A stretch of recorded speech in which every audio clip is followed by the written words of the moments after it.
active shooter. We have an active shooter inside the fairgrounds. Run! Don't talk! Those are shots! Run! Those are shots! Hey, right now, we need your truck. We just need to get people over to the hospital, okay? Okay, go ahead. Put them all in the back. Okay. We're angry, we're grieving, we're confused, people are hurting.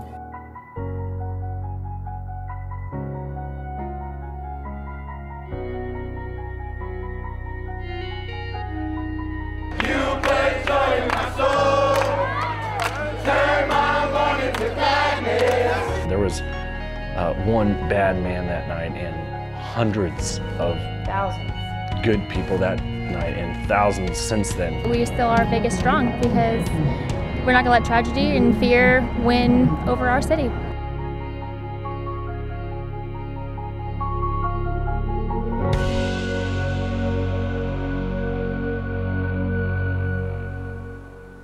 Well, 1 year ago, our city faced its darkest night. 58 lives were lost and countless number of other lives were so greatly impacted by that awful tragedy. Good evening, everyone. I'm Todd Quinones. And I am Tricia Keene. We are here live in downtown Las Vegas at the Las Vegas Healing Garden, where a large crowd has grown here to honor the 58 lives lost. We're here to honor the past 365 days of hope and healing. We have gone from Vegas Strong now to Vegas Stronger. And we certainly know one of the best ways we as a community have been able to do that is all thanks to the good work of the Golden Knights. To the families and friends of the victims, know that we'll do everything we can to help you and our city heal. The Vegas Golden Knights have made NHL history. Through one right and score! No stick! We are and always will be Vegas Strong! Absolutely, and from retiring the number 58 to honoring the survivors and first responders, the Vegas Golden Knights have really helped our community heal. Absolutely, and 13 Action News reporter Marissa Kinnison now shows you how the Golden Knights have been so good at bringing us all together.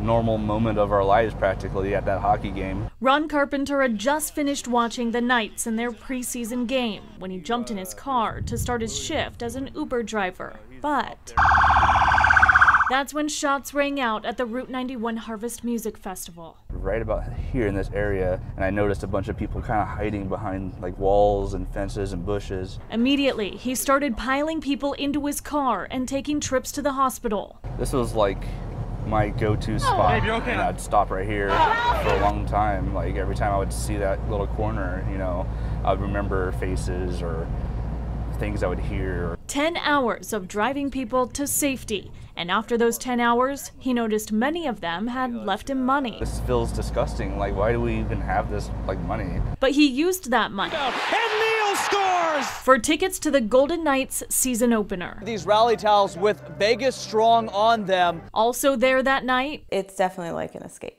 Amber Diskin. My friends and I were kind of in this back area over here. A survivor and now a Golden Knights fan. I would say it did. It helped me heal. The team and their record-breaking season became something to cheer for.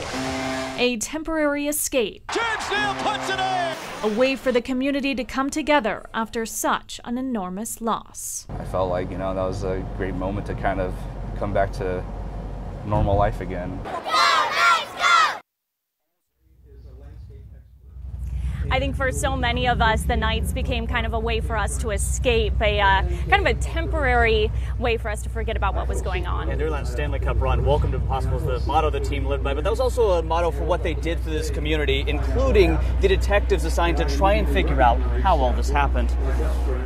With hundreds of hours of body camera and witness video from 1 October and hundreds of witness statements, the 6 detectives in Metro's Force Investigation team had to relive that horrifying night every day for nearly 10 months. Toughest case we've ever worked, any of us. While most could distract themselves with work, for these detectives, the tragedy was their work. I don't think that's something you can really put into words. It's something that weighs heavily on you, and it's always at the forefront of your mind. But just 9 days after their immense task began, the fit detectives found just what they needed. That's kind of when the whole thing kind of hit me for the first time, when they lined up all the first responders on the ice. Really, it's just the way the whole organization handled that night and what they did. I mean, taking the ads off the boards and just putting Vegas strong, and just the way that they rallied around this community. We are Vegas strong. It seemed like they actually cared about the community, which made a big difference. As the days continued and the investigation demanded more and more of their time, it was the Golden Knights' success that helped them the most. It was a little break from just our normal everyday job. A few minutes recounting Fleury's fantastic saves and Carlson's unbelievable goals. It was just our chance to get away and have normal time. That break becoming a full-on love for the boys in black and gold. Now all of a sudden I've got the 6th biggest Knight fans in the planet in my office. And now with the investigation over, the detectives have a little more time to enjoy the games, and they hope the team can continue to capture their magic as they move out of the shadow of the tragedy. 365 days later, I think the entire community would agree that it is better and stronger because of what the Golden Knights did. Todd and Tricia, back to you. All right, Brian, so true. Thank you so much. And as we know, another place where the community has come together to help heal is exactly where we are right now, the Healing Garden in downtown Las Vegas. And the dedication ceremony is going on right now. It's behind us, where city leaders are actually holding this special dedication of the new Remembrance Wall. This is one of 2 events happening here tonight. Later, there will be a reading of the names of the 58 victims. That starts at 10:05 tonight. That's the exact time 1 year ago today the first shots rang out over at the Route 91 Music Festival. We will also have special coverage of that event tonight on 13 Action News. And there certainly is no doubt that this, in fact, is such a special place. The Healing Garden is exactly that. It is a place for people to come find peace to help soothe the pain. But let's go around this way. Las Vegas City Attorney Brad Jerbick helped create the Healing Garden. There's an unspoken quality to this place, almost a spiritual quality to it, that people who come here leave better than before they came.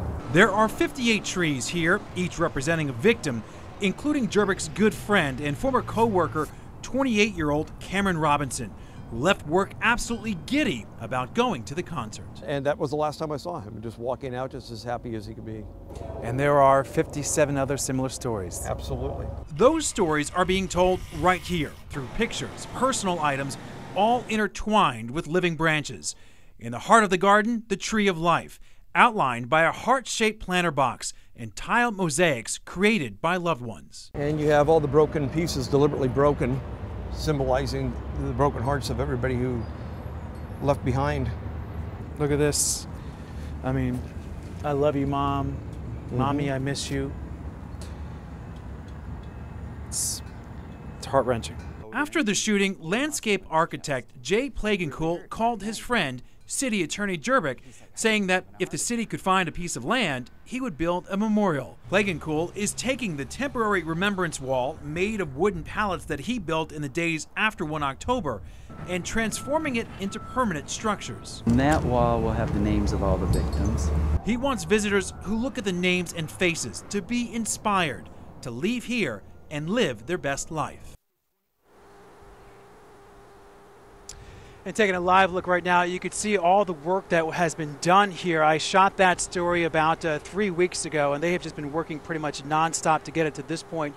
You see those permanent structures here. Think of it this way. Everything you see here, all the trees, the landscaping, all the architecture, all the work, the labor, and the money, all 100% donated. Absolutely incredible. The total value here has been estimated at least to be at least $500,000. All donated. All donated. Unbelievable. Really a labor of love to help with all the pain that we have all felt. And certainly we remember, Todd, the pain from that night. We were preparing to do a live shot, and I got a phone call. I'll never forget it. Exactly at 10:08 p.m. I was home. It was a Sunday evening, and I spent the day with my family. As soon as he said there was something going down at Mandalay Bay, I got a lump in my throat. I could hear through the phone what was going on in the scanners. I could hear gunshots. What the heck just happened? Is this really going on? I just remember seeing the alerts on my phone and thinking, no way is this happening. And all of a sudden I got a call from my best girlfriend and she said, oh my God, something's happened, something's bad. And I heard the panic. I was staying at my mother's house and she rushed into the room. The fear. And all she said was, there's a guy shooting off Mandalay Bay. And it was terrifying. Certainly difficult to hear about that horrible night a year ago. In fact, it was the dispatchers who really took hundreds of calls in just those few minutes. Yeah, they did such incredible, amazing work. And 13 Action News anchor Parker Collins now shows you who they turn to when their lives are in danger.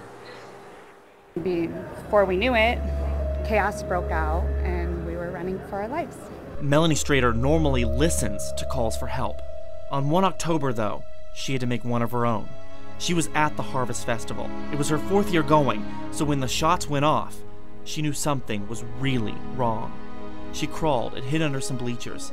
Then she made her escape, running barefoot all the way to the airport. In her darkest hour, there was a guiding light, sending her a life-saving message. Even in their chaotic moments, they were still there for me, and I needed someone to help lead the way for me. The first call Melanie made wasn't to her biological family, but rather her work family. She got what everyone else asked for and received that night from our dispatchers, the reassurance that help was coming. And when Melanie needed a way home to her son, an off-duty training supervisor left her own family to go pick up Melanie. Imagine if your boss left their loved ones the night of a tragedy to help you. Dispatchers don't bat an eye at this selfless commitment. We are a family and we stuck together, you know, and it's just amazing. For me, it's just my job. I was there doing my job. It felt like much more to Melanie. Not only were they worried about the public that night, they were worried about us. After 1 October, Melanie took a month off work to do some healing. She started counseling and she took a trip. When she finally found normalcy, her new normalcy, she came back to work where she had been for the past 12 years. Parker Collins, 13 Action News.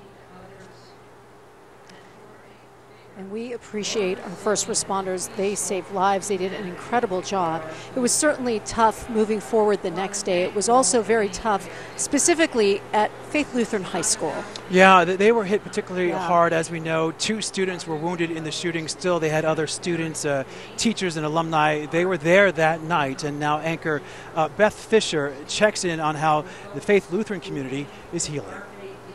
There's just so much love on this campus, and I feel like because of all of that, it's allowed me to heal and be comfortable talking to you today. Shea Turner was a junior last year when she and her best friend were at the Route 91 Harvest Festival, a subject she's now writing about in her college essay applications. Even when I'm having bad days, hard days, and I'm just so upset and I'm just confused and I just am angry, I just remind myself, like, God's with me. I'm not alone even if I feel alone. Health teacher and volleyball coach Kristen Thornton was there too.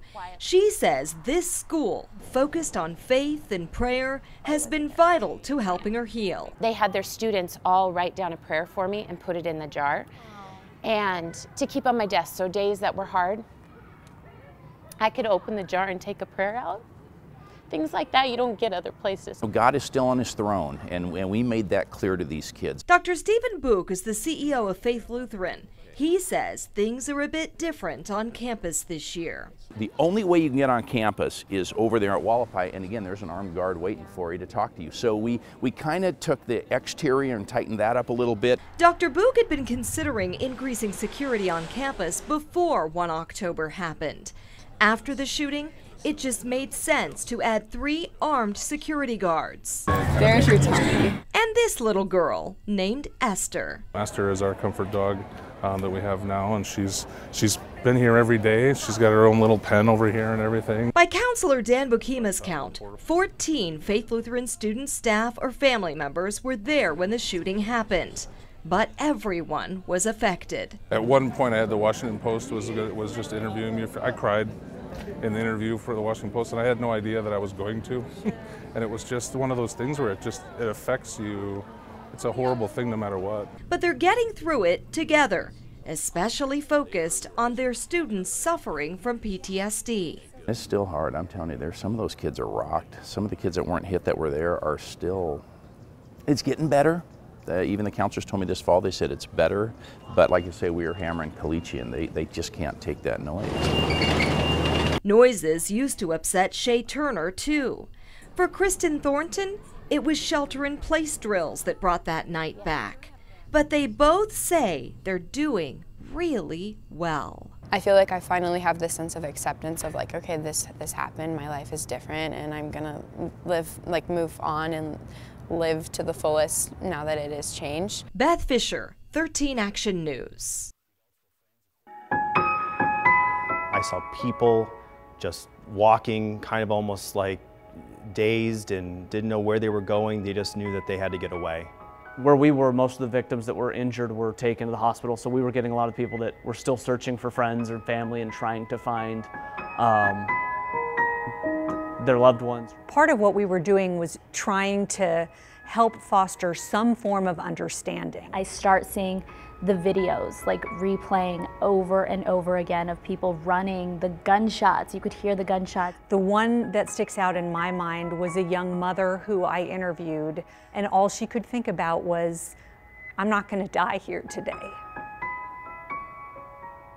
I'm not going to leave my son. And we had to digest what was going on. We had to report on what was going on, what we were seeing, and it was just surreal.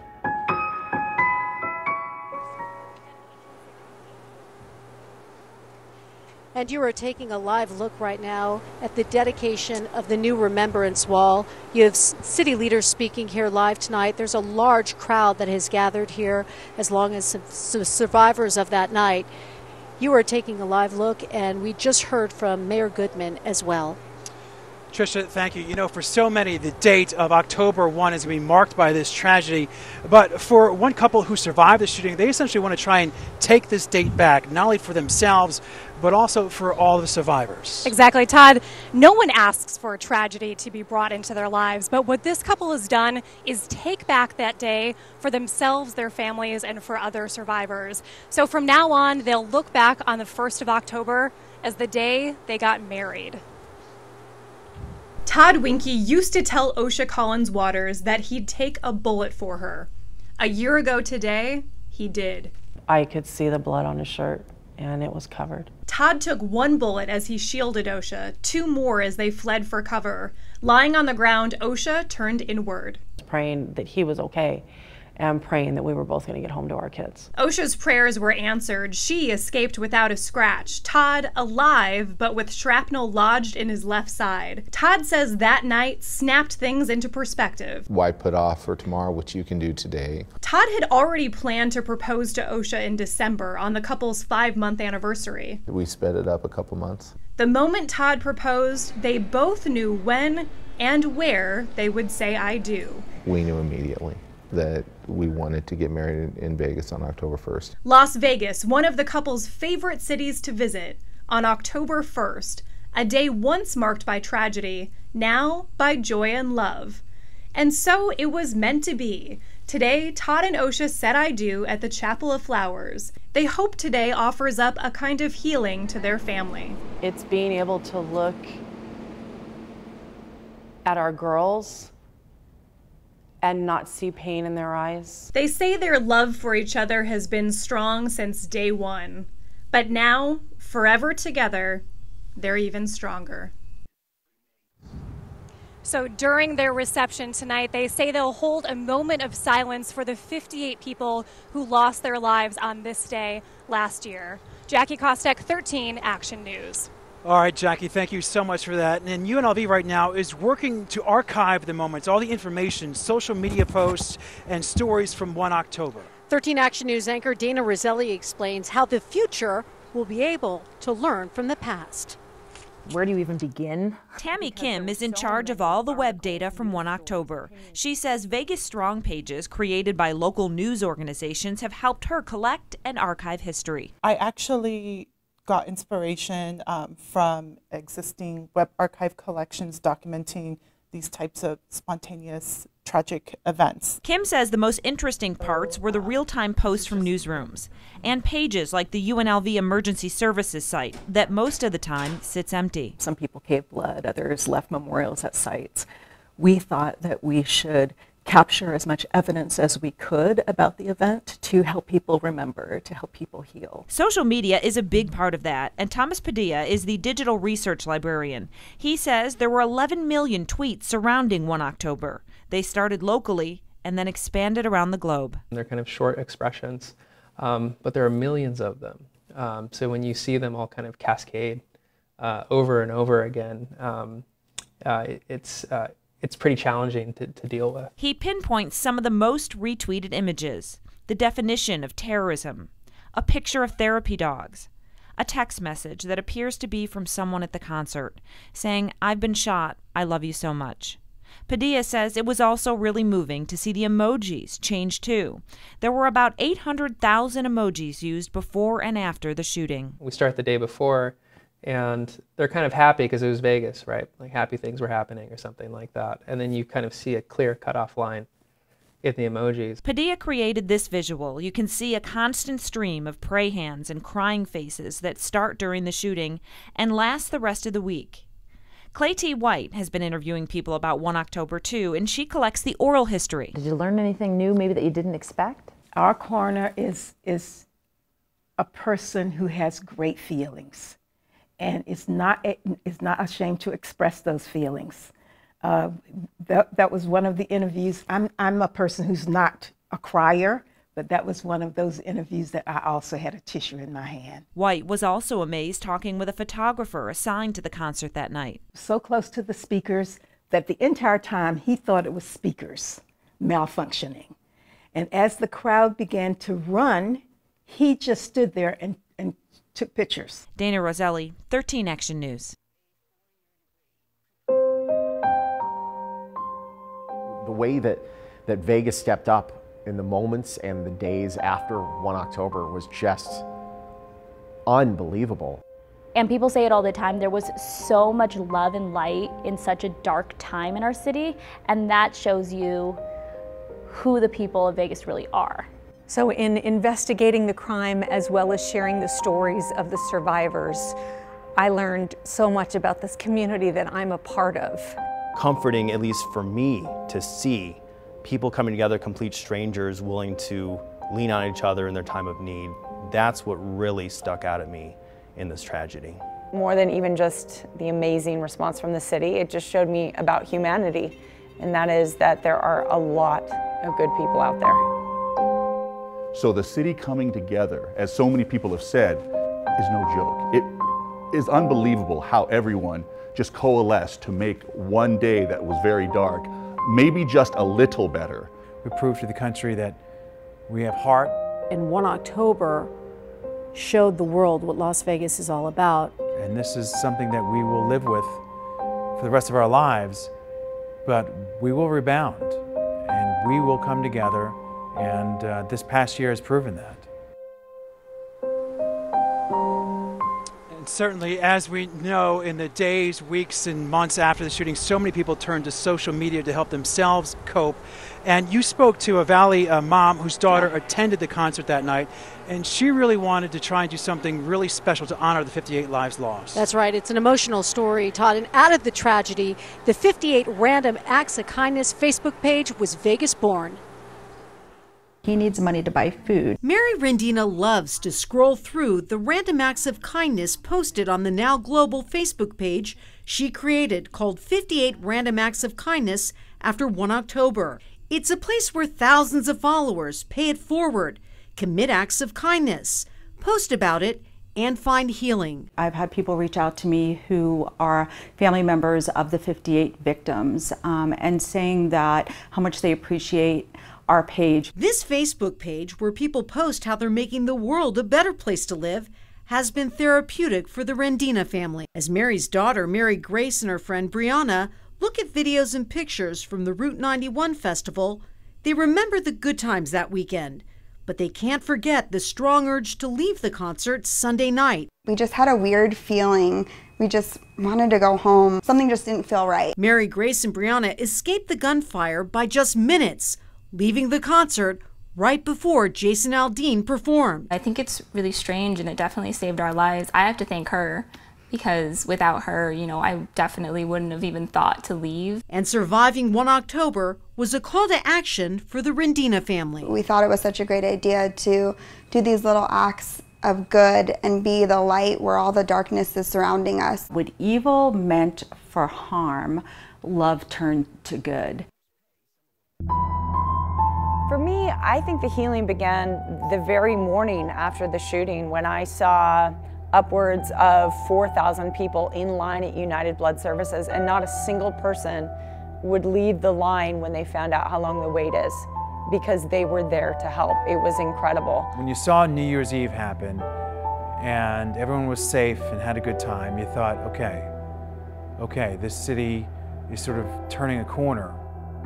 I will say there was a moment of catharsis where the city needed to exhale, and we just needed to do something and be somewhere and breathe.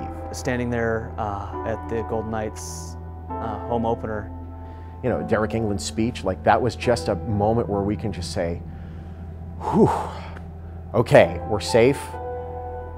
Things aren't normal, but we can carry on as a community.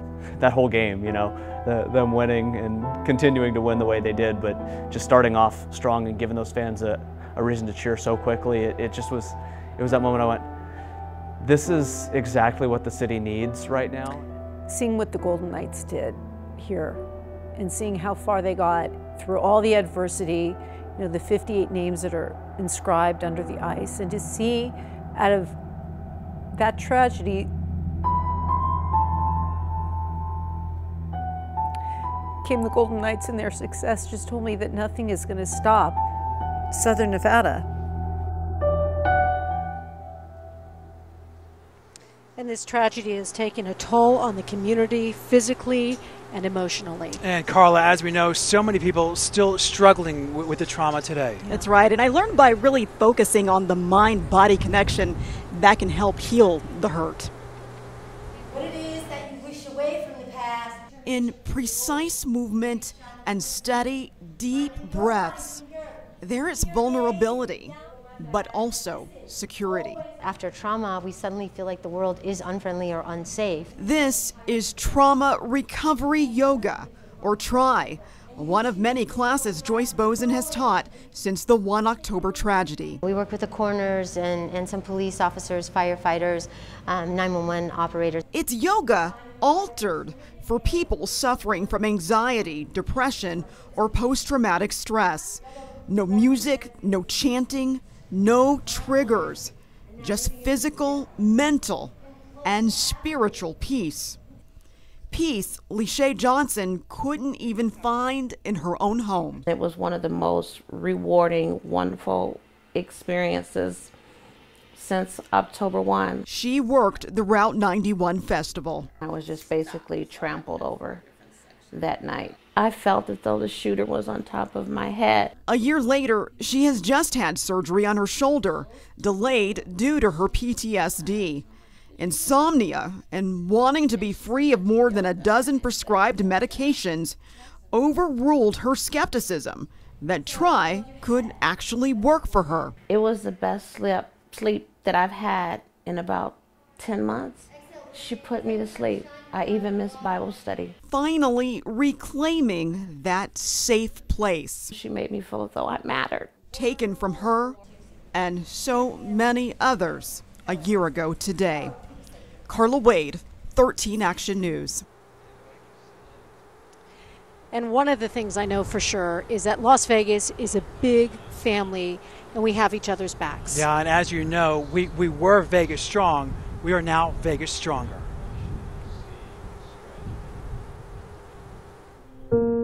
I am Vegas stronger. We are Vegas stronger. I am Vegas stronger.